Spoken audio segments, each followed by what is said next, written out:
Olá, eu sou Ana Raquel, professora de português.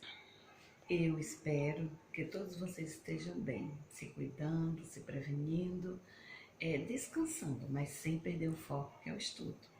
A nossa escola tem como essência ensinar com amor e responsabilidade. E foi pensando em vocês e nessa situação que esse canal foi criado para que nós pudéssemos ficar mais pertinho, para repassar nossas aulas e também algumas informações necessárias para ajudá-los.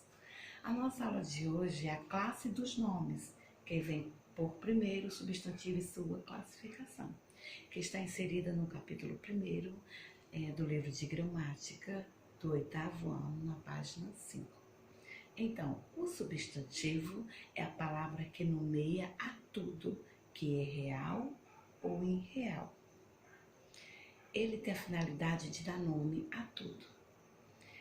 O substantivo possui algumas características que nós podemos classificá-los como o simples e o composto, sendo que o simples é formado apenas por uma palavra, por um radical. Exemplo: sol, chuva, flor. Já o composto, ele é formado a partir de duas ou mais palavras, que unindo-se formam apenas uma. Como, por exemplo, gira-sol. Foram duas palavras que se uniram e formaram apenas uma. Temos também beija-flor, pé de moleque, guarda-chuva. O substantivo composto, ele pode vir ou não com hífen. Ele continuará sendo composto.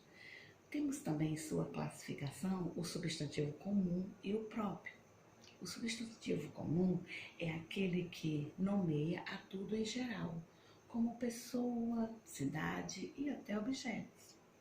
Já o substantivo próprio, ele especifica esse algo que está em geral, ele particulariza esse ser.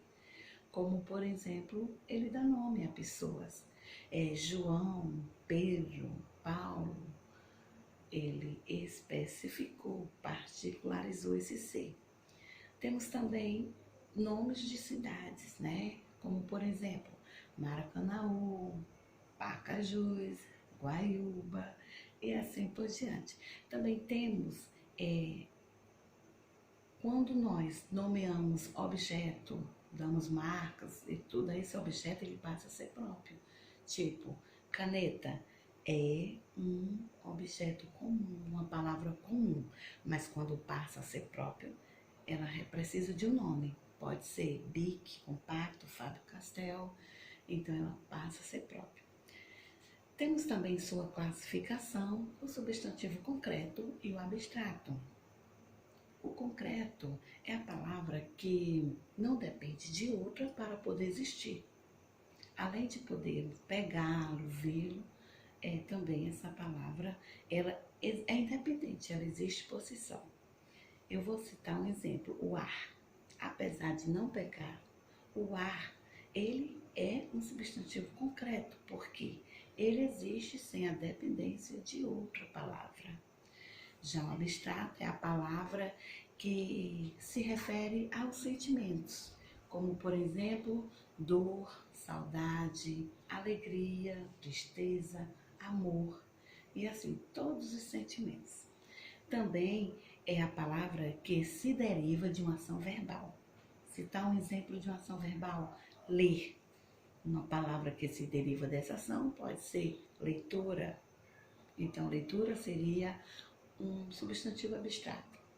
Outra palavra que pode se derivar do substantivo, do verbo beber, né?